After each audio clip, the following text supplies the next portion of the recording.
Saudara kekasih, sedang dalam masalah besar, saudara agak keder ya. Kalau saudara menghadapi sesuatu masalah besar, bukan masalah biasa, yang kecil-kecilan, masalah yang sedengan, yang cukup berat. Tidak, tetapi ini masalah gede. Sedang ada dalam masalah yang besar, saudara. Mungkin saudara berkata, Tuhan, kalau saya mengalami hal ini saya tidak kuat. Saya tidak bisa menanggung.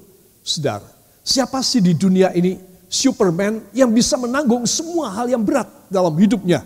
Semua manusia mempunyai batasan. Ya, kalau orang itu masih muda, filosofinya demikian. Orang itu masih muda, dia mempunyai daya tahan, resistensi secara fisik dan secara intelektualitas kuat. Dia bisa menahan banyak. Tetapi karena dia masih muda, saudara, dia tidak kuat di dalam bidang spiritualnya, di dalam bidang apa? Di dalam bidang jiwanya, di dalam bidang rohaniahnya, batiniahnya. Dia tidak kuat secara psikologisnya. Orang kalau sudah tua, sudah merosot intelijensianya, sudah merosot fisik tenaganya, energinya, tetapi dia mempunyai satu kekuatan yang makin bertambah.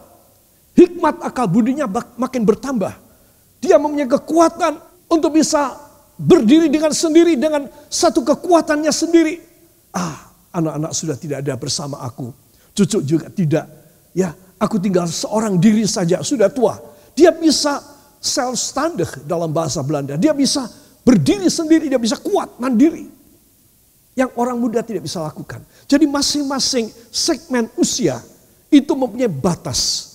Saya dan saudara kita seringkali tidak tahu batasnya. Kapan kita tahu batas kita? Kalau kita kena masalah besar. Jadi baru kita nyadar, aduh Tuhan, ternyata hamba ini lemah sekali. Hamba masih kuat badannya. Ya, hamba masih pintar. Bahkan baru meraih gelar barangkali.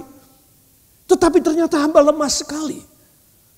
Masalah yang besar, itulah saat kita sadar. Disitulah kita mentoknya. Sudah mentok, sudah tidak bisa lagi. Nah, menurut saudara saya mau tanya. Kalau kita orang sudah mentok begini, terus harusnya yang menolong kita siapa? Wah, anak kecil sudah tahu. Ya, anak sekolah minggu pasti bisa jawab. Siapa? Tuhan Yesus. Jadi, kapan kita orang, sekarang ini kita tidak kunjung nyadar. Gak ada masalah kita tidak mau nyadar bahwa kita membutuhkan Tuhan. Tuhan bisa kasih masalah besar. Supaya kita nyadar. Aduh iya. Aku ada masalah gede. Ternyata emang aku rapuh banget. Ternyata aku mudah sekali nyeklek. Ternyata aku tidak bisa kuat. Aku tidak bisa self-standing. Aku tidak bisa bertahan. Aku pasti akan gugur dengan masalah ini.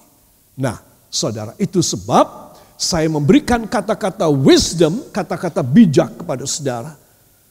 Harus selalu saben hari bersandar kepada Tuhan Yesus Kristus. Supaya jangan sampai pada satu momentum hidup saudara, saudara kena sesuatu yang mentok yang saudara tidak bisa. Jangan sampai. Itu sebab kalau Tuhan melihat anakku, kamu saben hari, kamu dekat dengan aku. Kamu saben hari selalu ingin menyenangkan hatiku. Kamu setiap hari menyembah aku, membaca firman, lebih dekat kepadaku. Kamu setia kepadaku. Aku tidak akan kasih masalah besar. Aku sudah tahu siapa kamu. Jadi masalah besar menimpa seseorang. Supaya dia menyadar, dia sadar. Aku membutuhkan Tuhan. Aku tidak membutuhkan duit. Aku membutuhkan Tuhan. Sudah. Itu sebab penting sekali kalau saya dan saudara sedang dalam masalah besar, kita harus minta tolong kepada siapa? Ya, walaupun kita sudah kena. Aduh Tuhan, sekarang saya benar-benar ngalamin ini. Tuhan bilang, enggak apa-apa, asal kamu datang sama aku yang bikin selesai semuanya. Amin. Itu penting sekali, ya. Jadi itu harus saudara mengerti. Jadi bukan saudara menilai Tuhan jahat. Kenapa? Orang itu tidak mengalami padahal dia banyak kesalahan sama saya. Dia tidak mengalami seperti saya. Oh, saudara tidak boleh menghakimi orang lain. Ya, kita orang tidak boleh menghakimi orang lain dan membandingkan kita dengan orang lain. Kenapa Tuhan dia tidak? Dia aja orang jahat yang mengalami. Jangan saya orang baik. Nah, itu salahnya double. Katakan dosanya double. Karena saya mengadili orang lain. Amin. Jadi tidak boleh. Jadi kalau kita mengalami sesuatu yang besar, ya Tuhan, terima kasih hamba dibikin sadar. Hamba mau taat kepadamu. Sekarang hamba datang kepadamu. Bagus, Tuhan bilang. Kamu datang padaku secepatnya aku bikin selesai.